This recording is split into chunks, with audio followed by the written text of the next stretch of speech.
కాలం తర్వాత అల్లు అర్జున్ తో సినిమా చేయడానికి రెడీ అయ్యాడు మాటల మాంత్రికుడు త్రివిక్రమ్. ఈ సినిమాని భారీగా ప్లాన్ చేస్తున్నారు. త్రివిక్రమ్ చేస్తున్న ఫస్ట్ పాన్ ఇండియా సినిమా ఇదే. మైథలాజికల్ టచ్ తో అత్యంత భారీ బడ్జెట్ తో రూపొందించబోతున్నారు. కాబట్టి ఈ సినిమాకు చాలా టైం పట్టేలా ఉంది. అందుకే ముందు అట్లీతో సినిమా స్టార్ట్ చేశాడు అల్లు అర్జున్. ఇటీవల ఈ సినిమాను అదిరిపోయే వీడియో అనౌన్స్ చేశారు. దీంతో ఈ లోపు త్రివిక్రమ్ మరొక సినిమా చేయబోతున్నట్లుగా టాక్ వస్తోంది. ఈ నేపథ్యంలో నాని, విజయ్ దేవరకొండ, ధనుష్తో సినిమాలు ప్లాన్ చేస్తున్నట్టుగా వార్తలు వచ్చాయి. అయితే ఇప్పుడు ఎప్పటి నుంచో అనుకుంటున్న హీరోతో సినిమా చేయడానికి రెడీ అవుతున్నట్టుగా సమాచారం. విక్టరీ వెంకటేష్తో సినిమాకు ప్లాన్ చేస్తున్నాడట డైరెక్టర్ త్రివిక్రమ్. సంక్రాంతికి వస్తున్నాం సినిమాతో 300 కోట్లు కొల్లగట్టిన వెంకీ మామ నెక్స్ట్ సినిమా విషయంలో చాలా జాగ్రత్తగా ప్లాన్ చేస్తున్నాడు. ఇప్పటికే పలు స్టోరీలు వింటున్న వెంకీ ఫైనల్గా త్రివిక్రమ్తో లాక్ అయినట్టు సమాచారం.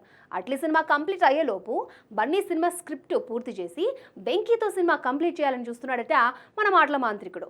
వెంకీతో ఒక ఫ్యామిలీ డ్రామా చేయబోతున్నాడట. గతంలో వెంకీ నటించిన నువ్వు నాకు నచ్చావు, మల్లేశ్వరి చిత్రాలకు త్రివిక్రమ్ డైలాగ్స్ అందించారు. కానీ దర్శకుడిగా మారాక ఈ కాంబో సెట్ కాలేదు. ఫైనల్గా ఇప్పుడు ఓకే అయినట్టుగా టాక్ అయితే ఈ వార్తల్లో ఎంతవరకు నిజముందో చూడాలి.